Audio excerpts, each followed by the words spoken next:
Mahanadi serial நாளைக்கான பிரமணம் பார்த்தீங்கன்னா விஜய் காவேரியை எங்கே தேடி கிடைக்கலையே இப்போதைக்கு காவேரி அந்த பையன் கூட எங்கேயும் பேசிட்டு இருக்கான்னு தெரியும்னு சொல்லிட்டு விஜய் ரொம்பவே டென்ஷனாக வந்துகிட்டு இருக்காங்க. ஒரு பக்கம் பக்கத்தில் இருந்த பொண்ணும் உங்களுக்கு உண்மையிலேயே என்ன பிடிச்சிருக்கா பிடிக்கலையா எதுக்காக நான் உங்ககிட்ட நிறைய பேசலாம்னு நினைச்சேன், ஆனால் நீங்கள் சரியாக பேசாமல் இருக்கிறத பார்த்தா உங்களுக்கு என்ன பிடிக்கலன்னு நினைக்கிறேன்னு சொல்லிட்டு ரொம்பவே ஃபீல் பண்ணுறாங்க. ஆனால் விஜய் அப்பெல்லாம் ஒன்றும் இல்லைங்க, நான் வேற ஒரு டென்ஷனில் இருக்கிறேன், எனக்கு ரொம்ப தலைவலிக்குதுன்னு சொல்லிட்டு சமாளிக்கிறாங்க. அடுத்து விஜய் காரில் வந்துகிட்டு இருக்கும்போது அப்போ காவேரி அந்த பையன் கூட காஃபி ஷாப்பில் நின்று காஃபி சாப்பிட்டுட்டு பேசிக்கிறத பார்த்துட்டு இங்கதான் இருக்கியான்னு சொல்லிட்டு கண்டுபிடிச்சிடறாங்க. அடுத்து விஜய் வேகமா இறங்கி அந்த இடத்துக்கு போறாங்க. காவேரி இங்க எதுக்காக வந்தீங்க, நான் உங்ககிட்ட கொஞ்சம் ஃப்ரீயா பேசலான்னு தானே இருந்தேன், இங்க எதுக்காக வந்தீங்க, நான் தான் போனை கட் பண்ணும்போதே உங்களுக்கு புரியலன்னு சொல்லிட்டு விஜய் கிட்ட கோவப்படுறாங்க.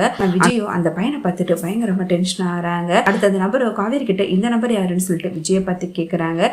இவங்களும் எனக்கு தெரிஞ்சவங்க அப்படின்னு சொல்லிட்டு காவேரி சமாளிக்கிறாங்க. காவேரி அவங்க கிட்ட உங்களுக்கு நான் கால் பண்றேன் அப்படின்னு சொல்லிட்டு அந்த பையனை இங்கிருந்து அனுப்பி வைக்கிறாங்க. அடுத்து காவேரி கார்ல இருக்கிற அந்த பொண்ணை பார்த்துட்டு அந்த பொண்ணுகிட்டயும் பேசுறாங்க. உண்மையிலேயே நீங்க ரொம்ப நல்லா இருக்கீங்க, இவருக்கு ஏத்த ஜோடி தான் நீங்க அப்படின்னு சொல்லிட்டு ரொம்பவே பெருமையா பேசுறாங்க. அடுத்து விஜயோ அந்த பொண்ணு கிட்ட நம்ம இன்னொரு நாள் மீட் பண்ணலாம், இப்போதைக்கு நீங்க போயிட்டு வாங்க அப்படிங்கிற மாதிரி சொல்லி அனுப்பி வைக்கிறாங்க. அடுத்து விஜய் காவேரி கிட்ட நீங்க ஏங்க இப்படி இருக்கிறீங்க, கொஞ்சம் கூட சொன்னா புரிஞ்சுக்கவே மாட்டீங்களா, யாருனே தெரியாத பையன் கூட எதுக்காக இங்கெல்லாம் பேசிக்கிட்டு இருக்கீங்க, ஏதாவது பிரச்சனைனா என்ன பண்ணுவீங்க அப்படின்னு சொல்றாங்க.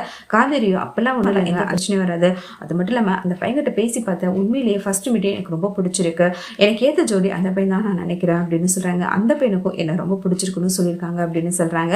இதுக்கு அடுத்து விஜய் ரொம்பவே டென்ஷன் ஆறாங்க. அடுத்து விஜய் ரொம்பவே டென்ஷன் ஆகி உனக்கு எவ்வளவு சொன்னாலும் புரியாதா, நான் தான் திரும்ப திரும்ப சொல்றேன்ல. விஜய் ரொம்பவே டென்ஷன் ஆறாங்க. அந்த பையனை பாக்குறதுக்கு நல்லாவே இல்லை, அந்த பையனை பார்த்தா நல்ல பையன் மாதிரியே தெரியல, இதுக்கப்புறம் அந்த பையன்கிட்ட நீங்க பேசாதீங்க அப்படின்னு சொல்றாங்க. ஆனா காவேரியோ அது எப்படி நீங்க சொல்லலாம், அடுத்தது நான் தான் உண்மையிலேயே எனக்கு அந்த பையனை பிடிச்சிருக்கு, அவரை கல்யாணம் பண்ணிக்கலாம்னு எனக்கே தோன்றப்ப அது வேணாம்னு சொல்லலாம் அப்படின்னு காவேரி விஜய் கிட்ட கோவப்படுறாங்க.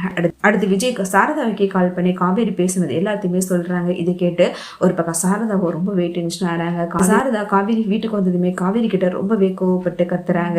உனக்கு எத்தனை நாள் சொன்னாலும் புரியாதா, நீயே ஒரு இஷ்டத்துக்கு மாப்பிள்ளை பார்த்தா என்ன அர்த்தம், அவன் நல்லவனா கெட்டவனா எப்படி உனக்கு தெரியும், உன் வாழ்க்கையை நீயே அழிச்சுக்காத அப்படிங்கிற மாதிரி கோவப்படுறாங்க. திரும்பவும் சொல்றேன் உறுதியா கேள்வி, இது மாதிரிலாம் நீ மாப்பிள்ளை பாக்குறது எனக்கு துளி கூட சம்மதம் கிடையாது, ஒழுங்கா அந்த விஜய் தம்பி கல்யாணம் பண்ணிக்கோ, விஜய் தம்பி மாதிரி ஒரு நல்ல பையன் கிடைக்கிறதுக்கு நீ கொடுத்து வச்சிருக்கணும் அப்படின்னு சொல்றாங்க. ஆனா காவேரியோ நான் இவ்வளவு தூரம் சொல்றேன், நீ அந்த மனுஷனையே கல்யாணம் பண்ணிக்கணும்னு சொல்லிட்டு இதுக்காக என்ன கட்டாப்ப எடுத்துரு அப்படின்னு கோவப்படுறாங்க. டென்ஷன். அந்த காவேரி பாப்பா வேற யாரும் கிடையாது, அது உன்னுடைய குழந்தை தான், அந்த விஜய் தம்பி தான் உன்னுடைய புருஷங்கிற மாதிரி உண்மையை சொல்லிடுறாங்க. இதை கேட்டதுமே காவேரி பயங்கரமா ஷாக் ஆறாங்க.